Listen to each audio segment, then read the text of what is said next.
Okay, Amy Walter.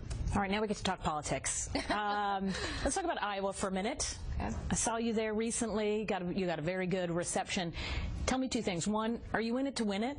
That is the caucuses. And two, how are you turning some of the enthusiasm there into actual on-the-ground structural work? You know, what are you doing there structurally to get this done? Well, I think it is not necessary for us to win the caucuses outright to proceed. I think what's most important, honestly, for me politically, is to continue to exceed expectations, continue to build momentum and rise in the polls, and continue to turn that enthusiasm into real support. We are at the process now of beginning to roll out endorsements. We just rolled out a whole series of endorsements in New Hampshire. I think you'll see that happening in Iowa as time goes by. I'm very pleased with the team we have in Iowa and the support we're building. What's interesting to me, and it's true in Iowa and New Hampshire as well, 82% of the American people now think we have a professional political class that is more focused on its own power and privilege than on doing the people's work. And that is why I think people are paying attention, because I don't come from the political class, but I am a citizen with experience that's relevant. And do you think, just very quickly, we know that we have these two debates that are supposed to be coming up. There are threshold questions about whether in the first tier or the second tier. If you don't make it into the first tier, would you show up for a second to participate in the second tier debate? Well, I'm very focused on making it to the first debate. You are. Yes, but if that were not to happen, yes, I would show up, because debates are important. I think they're important for the American people, and they're important for me, because a lot of people don't yet know who I am. But you're encouraged about where you are. There's a new Bloomberg poll that says feelings toward you: favorable 41%, unfavorable 19%, not sure 40%. I feel pretty good about that. I mean, not sure, I think, is a reflection of the fact that many people don't know me. I mean, in New Hampshire, the last poll I saw, among registered Republican primary voters, my name ID was 4%. And yet, I recently was at 2% in the polls, and now I'm 4% in the polls in New Hampshire. So that's a lot ahead. Yeah, I see the right trajectory. After you, who is the best Republican to take on Mrs. Clinton, to expand the base of the party, and to appeal to non-traditional Republican voters?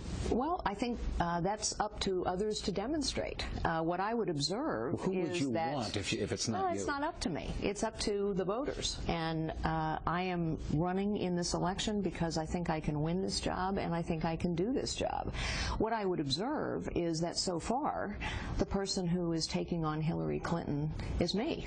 And I think she needs taking on, because sometimes the media will ask, are you doing it because I'm a woman? No, and I'm not doing it because she's a woman. But she represents a set of policies and a professional political class that I think we've had enough of in this nation. And it is going to be a fight. George.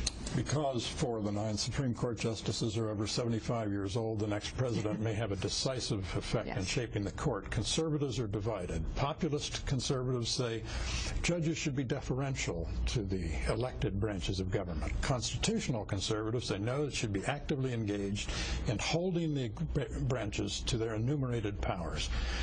Without getting into a long seminar on jurisprudence, which one of those groups do you most identify with?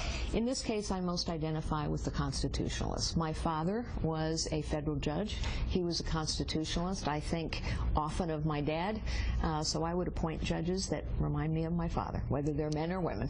The New York Times has expressed a intense interest in the granular details of the household economics of the Rubios. Do you have any overdue library books or parking tickets we're going to read about? Well, I just released 2 full years of my tax return, so everybody knows every detail about my personal finances. I believe in being transparent.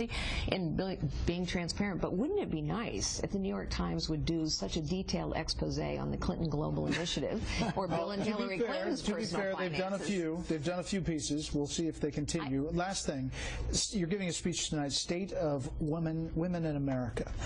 Jeff Caldwell writes in on Twitter, why do the millions of conservative women keep getting ignored? Does she, do you, sense the mood is finally changing out there? Well, this is a great question. I'm giving this speech because there's no denying that women's potential is still not fully utilized in this country. There's also no denying that liberal policies are bad for women in this country. The data is clear.